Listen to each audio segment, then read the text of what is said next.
दोस्तों, मैं दीपक आपका स्वागत करता हूं अपने YouTube चैनल नेशन फर्स्ट में। आज जो मैं वीडियो लेकर आया हूं वो video Pakistani YouTube channel Daily Swag का है। तो चलिए पहले देखते हैं वीडियो, उसके बाद देते हैं अपना reaction. guys, this is Muzammil Qureshi here and you are on my channel daily swag. तो गाइस आज की इस वीडियो के अंदर पाकिस्तानियों के लिए एक बहुत बड़ा सरप्राइज लेकर मैं हाजिर हुआ हूं। गाइस आप लोगों के लिए भी बहुत बड़ा सरप्राइज होगा। गाइस डाइवो कंपनी के बारे में आप लोगों ने नाम सुना होगा। Daewoo company basically Tata company की ही एक शाख है, लेकिन पाकिस्तानी पब्लिक को नहीं पता कि डाइवो कंपनी जिसके बसेस के अंदर पाकिस्तानी बैठकर एक जगह से दूसरी जगह ट्रैवल करने के लिए वो बस इस्तेमाल करते हैं, बेसिकली वो टाटा कंपनी की बसेस हैं। तो गाइस जब मैं पाकिस्तानी पब्लिक को बताऊंगा कि डाइवो कंपनी टाटा कंपनी की है, वो इंडियन की है, तो देखते हैं पाकिस्तानी पब्लिक क्या अपना रिएक्शन देती है, पाकिस्तानी पब्लिक की क्या राय आती है इस बारे में। गाइस आप भी जानिएगा, आइए मैं भी जानता हूँ क्या राय देती है, मिलकर जानते हैं। आइए मेरे साथ। वालेकुम सलाम। कैसे हो भाई? बिल्कुल ठीक ठाक। नाम आपका? माजिद हफीज। क्या करते हैं? मैं सिविल इंजीनियर हूँ। जबरदस्त यार। बेसिकली बात करने का पर्पस है कि क्या आपको लगता है कि पाकिस्तान के अंदर कोई इंडिया की कंपनी मैन्युफैक्चरिंग करती हो या फिर असेंबलिंग होती हो? कोई कभी कोई किसी कंपनी का नाम सुना हो, क्या पता आपको इस तरह की? पाकिस्तान से साल्ट जाता है, यहाँ से पहाड़ों से यहाँ से होता है और वो राह जाता है, फिर पैकिंग होके तो वो आगे बिकता है यूरोप वगैरह में पिंक हिमालयन साल्ट के नाम से। इसके अलावा पाकिस्तान का जो राइस है वो बाहर इंडियन राइस के नाम से ही बिकता है। ये दो चीज़ें हैं आई थिंक। मैंने इंडिया की बात की है। इंडिया की कोई कंपनी पाकिस्तान के अंदर चीजें मैन्युफैक्चरिंग करती हो या असेंबलिंग करती हो? आई डोंट थिंक सो कि ऐसी कोई कंपनी नहीं हो? या मेरे नॉलेज में नहीं है। मैं अगर आपको बताऊं कि कोई इंडिया की कंपनी, बहुत बड़ी कंपनी, टाटा कंपनी का नाम सुना आपने? हाँ जी। महिंद्रा का नाम सुना? जी। टाटा कंपनी पाकिस्तान के अंदर पता क्या बनाती है? डाइवो बसेस का पता? Daewoo buses. जी जी। जो डाइवो बसेस हैं, जो डाइवो कंपनी है बेसिकली वो टाटा कंपनी। डाइवो तो कोरियन कंपनी है आई थिंक। कोरिया से उन्होंने 2001 में या 2002 में खरीदी है। 2002 में खरीदी, उसके बाद अभी तक जो असेंबलिंग होती है वो पाकिस्तान के अंदर ही होती है। जिस डाइवो बसों में हम बैठकर यहाँ से रावलपिंडी से मरी जाते हैं, मरी से कश्मीर जाते हैं, वो बेसिकली इंडियन बसें हैं। अच्छा, मेरे नॉलेज में नहीं था ये चीज़। क्या कहना चाहिए? सरप्राइजिंग है, ये अवेयरनेस है। सरप्राइजिंग चीज़ है कि पाकिस्तान में एक इंडियन कंपनी इस तरह काम कर रही है और इस तरह होना चाहिए। यहाँ पे और भी कंपनीज को यहाँ पे आना चाहिए और हमारी कंपनीज को भी वहाँ पे जाके मैन्युफैक्चरिंग करनी चाहिए ताकि हमारे जो रीजन के लोग हैं उनको आसानी हो। यही मैं कहना चाहूँगा। तो पहले नहीं पता था आपको कि डाइवो कंपनी जो टाटा कंपनी? मुझे नहीं पता था। टाटा कंपनी आपको पता है कि दुनिया के ऊपर लीड कर रही है इस टाइम। टाटा कंपनी की गाड़ियां, टाटा कंपनी की सुई से लेके जहाज तक खुद बना रहे हैं और दुनिया को एक्सपोर्ट कर रहे हैं वो। आप देखेंगे पाकिस्तान की कोई बड़ी कंपनी का नाम बता दे कि जो कि हम चीजें एक्सपोर्ट करते हो मैन्युफैक्चर करके। पाकिस्तान में जो सर्जिकल इक्विपमेंट्स हैं वो सबसे ज़्यादा पाकिस्तान ही एक्सपोर्ट करता है। इसी तरह सियालकोट में जो स्पोर्टिंग गुड्स हैं, फुटबॉल वगैरह, वो भी हम ज़्यादा एक्सपोर्ट करते हैं।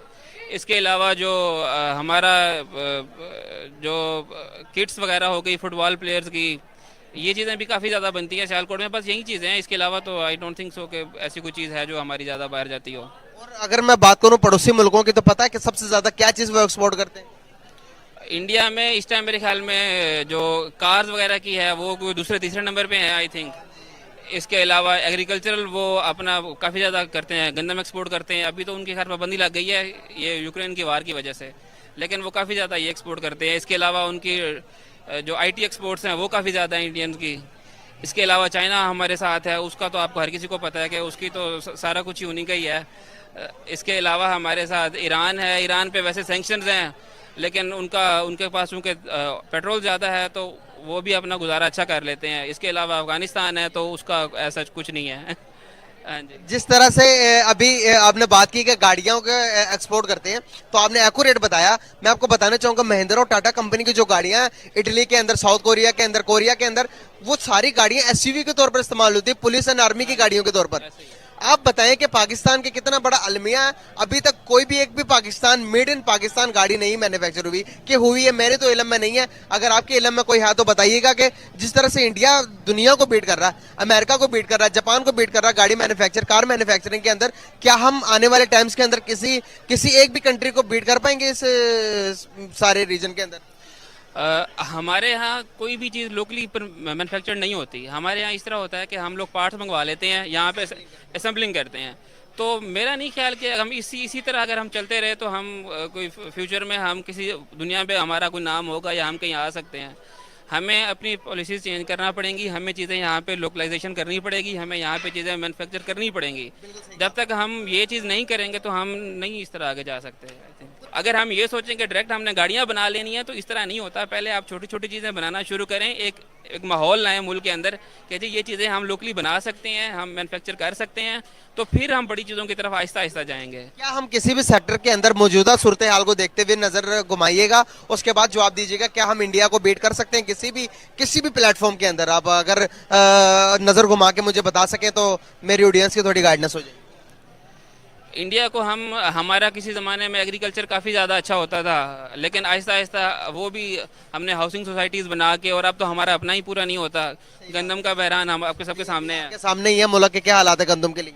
हाँ जी, बिल्कुल ऐसा ही है। तो बताइए कि कौन से सेक्टर में हम बीट कर सकते हैं इंडिया को? हम जिस तरह अब हमारा राइस जाता है बाहर, काफ़ी अच्छा राइस है, और वो मेड इन इंडिया के तौर पर ही वहाँ पे सेल होता है।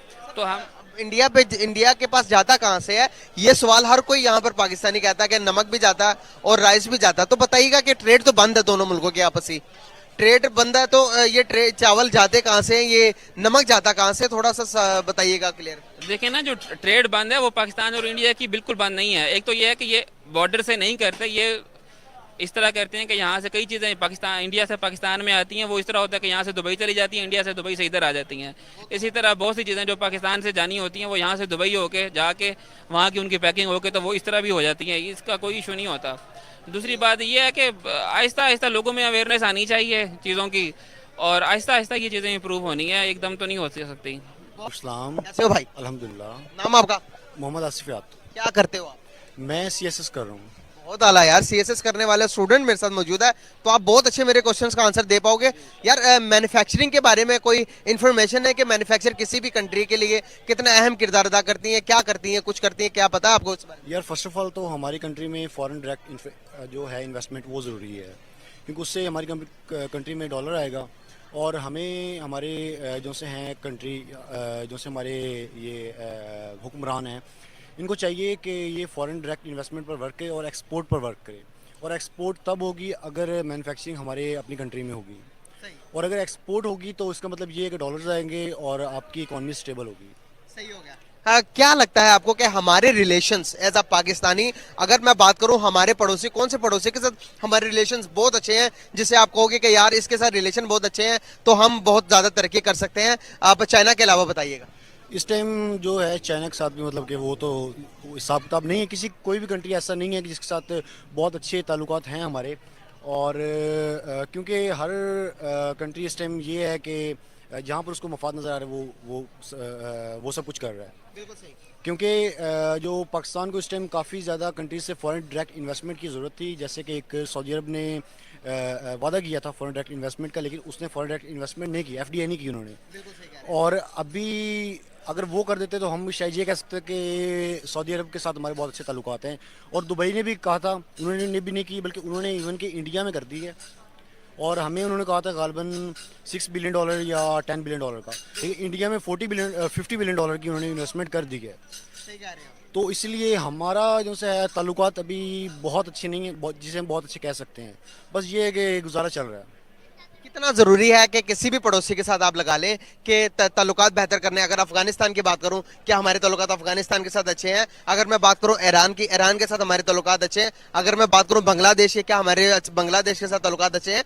किसी भी मुल्क के साथ ताल्लुकात अच्छे होना कितना ज़रूरी है आज के टाइम के अंदर? अगर नहीं है तो क्यों नहीं है? अगर मैं घुमा फिरा कर आपसे बात करूं तो इंडिया के साथ ताल्लुकात होना कितना बेहतर है, कितना ज़रूरी है आज के टाइम के अंदर? वो दुनिया की 5वीं बड़ी मैशत है और हम मैशत में किसी भी लाइन में नहीं आते। हमने आज़ादी क्यों ली थी, इंडिया से अलग क्यों हुए थे? थोड़ा इसको डिफाइन कीजिए। वो असल में जो सा ये यहाँ पर इश्यूज ये आ रहे हैं कि जो से हमारे मुल्क के जितने भी ये लीडर्स आते हैं, हमारे हों या उनके हों, इंडिया के हों, वो ये है कि सबसे पहले वो बात ये करते हैं कि हमें पाकिस्तान से हमने आगे जाना है, और ये कहते हैं हमने इंडिया से हमने आगे जाना है। अगर ये चीज़ ये लेकर आ जाए, अपना मोटो लेकर आ जाएं कि हमने ताल्लुकात अच्छे करने हैं, तो फिर यहाँ पर बात अच्छी होगी कि प्रेम मुशर्रफ के दौर में ताल्लुकात काफ़ी अच्छे हुए थे। उस वक्त इंडिया के जो टीम थी उन्होंने 2 से 3 दौरे भी किए थे पाकिस्तान के। सही बात है। ठीक है, उसके बाद कोई ताल्लुकात अच्छे नहीं हुए हमारे। उसके बाद जो अटैक हो गया था उनके वो ताजमहल पर, ताजमहल होटल जो सा उनका था, उस पर अटैक हुआ था, वो भी इल्ज़ाम पाकिस्तान पर आ गया। लेकिन प्रेम मुशर्रफ 26/11 का भी अटैक हुआ था मुंबई के अंदर। और लेकिन प्रेम मुशर्रफ साहब ने कुछ उसको मतलब कि कवर किया, क्योंकि उन्होंने कहा कि हमारा इसमें कोई ताल्लुक नहीं है। और अगर जो चीज़ हम बाहर से मंगवा रहे हैं, इस टाइम रशिया से मंगवा रहे हैं, अगर वो हम ईरान से मंगवाते हैं, जैसे पेट्रोल है, तो वो हमें बहुत सस्ता मिलेगा, बहुत ही ज़्यादा सस्ता मिलेगा। इवन कि अगर हमें वो 60 रुपीज़ में वहाँ से मिल रहा है या 70 रुपीज़ में मिल रहा है रशिया से फॉर एग्जांपल, तो यहाँ से हमें 30 रुपीज़ में मिलेगा सही बात है। मिनिमम। और ये चीज़ हमारे लिए बहुत अच्छी है। और एक चीज़ आसिफ अली जरदारी साहब ने एक अच्छी चीज़ कर रहे थे, बाकी चीज़ों का मुझे पता नहीं है। मैं किसी पार्टी के वो मतलब कि अगेंस्ट भी नहीं हूँ, ना ही किसी पार्टी के मैं हक में नहीं हूँ। जो चीज़ जो मतलब कि वो चीज़ ठीक कर रहा है जो बंदा, उसको हम ठीक कहेंगे। अच्छा, आपको पता है कि पाकिस्तान के अंदर एक कंपनी चल रही है, टाटा कंपनी, डाइवो कंपनी, किसकी है आपको पता? डेवो ज़ाहिर बात है टाटा की है। और जो सा वो है कि इसकी अगर मैन्युफैक्चरिंग, असेंबलिंग नहीं, मैन्युफैक्चरिंग, अगर इसके अलावा कुछ और चीज़ों की भी हमारे पास काफ़ी ज़्यादा जो से हैं इंडस्ट्रीज़, वो बांग्लादेश में चली गई थी। और इवन कि हमारे पास ऑटोमोबाइल इंडस्ट्रीज जो सी हैं वो भी बांग्लादेश में चली गई थी, कुछ और कंट्रीज़ में चली गई थी। और हमें सबसे बड़ा मेन मसला यही है कि अगर इसकी तरह हम टाटा कंपनी की तरह हम कुछ और कंपनीज़ को भी ये कहें कि आप आएँ, हम उनको फैसिलिटीज़ प्रोवाइड करें, तो तब होगा। अगर हम उनको फैसिलिटीज़ प्रोवाइड नहीं कर सकते, हम अपने जो से बिजनेसमैन हैं हम उनको फैसिलिटीज़ प्रोवाइड नहीं कर रहे, तो हम बाहर के लोगों को फैसिलिटीज़ कैसे प्रोवाइड करेंगे? बिल्कुल सही कह रहे हैं। हमें चाहिए कि हम फैसिलिटीज़ प्रोवाइड करें, और उसके बाद फिर हम जो से है इनको इंगेज करें कि ये यहाँ पर इंडस्ट्री लगाएं अपनी। बिल्कुल सही हो गया। तो जिस तरह से हम देखते हैं कि डे बाय डे डेवलपमेंट जाती जा रही है इंडिया की तरफ, हमारी तरफ उस तरह की इम्प्रूवमेंट नहीं आ रही। अगर मैं बात करूं फॉरेन इन्वेस्टमेंट की, तो फॉरेन इन्वेस्टमेंट में हमारे खान साहब ने भी कहा था कि फॉरेन इन्वेस्टमेंट लेके आऊंगा, लेकिन 3.5 साल उन्होंने भी लगा दिए। फॉरेन इन्वेस्टमेंट आने के लिए किसी भी कंट्री के लिए कौन सी ऐसी चीजें जरूरी हैं जो कि इंडिया प्रोवाइड कर रहा, हम नहीं कर पा रहे? थे दोस्तों, वीडियो आपने पूरा देखा होगा। मुझे डर था कि कहीं अब ये ना बोल दे कि बसें भी काफिर हो गए हैं, लेकिन ऐसा उन्होंने कहा नहीं। इसके अलावा उन्होंने बहुत कुछ बोल दिया। तो सबसे पहले बात कर लेते हैं हम टाटा मोटर्स की। तो टाटा मोटर्स का नेटवर्थ जितना है उतना आपके पूरे पाकिस्तान का जीडीपी है लगभग। तो आप सोच सकते हैं टाटा कितनी बड़ी कंपनी है। और टाटा बहुत बड़े बड़े ब्रांड कौन करती है गाड़ियों के मामले में, जैसे आप देख सकते हैं लैंड रोवर है, रेंज रोवर है, जेगुआर है, टाटा मार्को पोलो है, टाटा मोटर्स है। तो टाटा के पास गाड़ियों की बहुत सारी कंपनियां हैं, भी लग्जरी गाड़ी की भी कंपनियां हैं। आप सोच सकते हैं कि टाटा कितनी बड़ी कंपनी है। और ये तो होगी टाटा की बात। अब आपने कहा कि चावल उत्पादन, चावल पाकिस्तान इंडिया को भेजता है, तो आप चावल उत्पादन के मामले में 13वें नंबर पे आते हो वर्ल्ड में, और भारत दूसरे नंबर पे है। भारत लगभग 18 करोड़ टन चावल का उत्पादन करता है, और आपका देश 85 लाख टन उत्पादन करता है। तो आप सोच सकते हैं कितना बड़ा फर्क है। आपसे ज़्यादा उत्पादन बांग्लादेश का है, बांग्लादेश 3 नंबर पे आता है। तो आप सोच सकते हैं कि आपसे टूटा हुआ मुल्क आपसे कितना आगे है चावल उत्पादन के मामले में, आप कहाँ हो। और इंडिया के नाम पे आप चावल इसलिए भेजते हो क्योंकि इंडिया के चावल आपसे बढ़िया बेहतर क्वालिटी का होता है, उसके नाम पे आप बेचते हो विदेशों में, और इंडिया आपसे चावल नहीं खरीदता है। ये गलत बात है, आप फैक्ट चेक कर लीजिएगा। और एक बात और कहना चाहता हूँ कि पाकिस्तानी लोग बहुत बड़े बड़े फेंकते हैं, जैसे कि उनसे पूछा जाए तो बोल देंगे हम लोग एयरक्राफ्ट बनाते हैं, जेएफ थंडर बनाते हैं। तो ऐसा कुछ नहीं है। जिस मुल्क ने आज तक एक कार ना बनाया हो, वो जेएफ थंडर क्या बनाएगी? वो सिर्फ आप असेंबल करते हो। वो चाइना से आपका सारा सामान आता है, आप यहाँ असेंबल करके दुनिया को बताते हो कि हमने जेएफ थंडर बनाया है। तो ऐसा कुछ नहीं है। हाँ, आप एक्सपोर्ट करते हो, आतंकवाद एक्सपोर्ट करते हो। जैसे मुजम्मिल भाई ने कहा कि 26/11 हुआ, वही ताज होटल वाला हादसा, तो आप लोगों ने आतंकवादी एक्सपोर्ट किया था, तो बम धमाके हुए थे। ऐसा पुलवामा में भी हुआ था। ऐसे बहुत वारदात हुए हैं। तो आप पूरे दुनिया में करते हो। आपका पूरा दुनिया का मोस्ट वांटेड टेररिस्ट अलकायदा का हेड ओसामा बिन लादेन आपके यहाँ मिलता है। तो आप सोच सकते हो आप किस में आगे हो। तो ये था आज का वीडियो दोस्तों। कैसा लगा? अगर अच्छा लगा तो प्लीज़ मेरे इस चैनल को ज़रूर से ज़रूर सब्सक्राइब कीजिएगा। आपका प्यार हमारे लिए बहुत ज़रूरी है, हमें इससे हौसला मिलता है। तो प्लीज़ मेरे चैनल को सब्सक्राइब कीजिएगा, कमेंट कीजिएगा। तब तक के लिए धन्यवाद।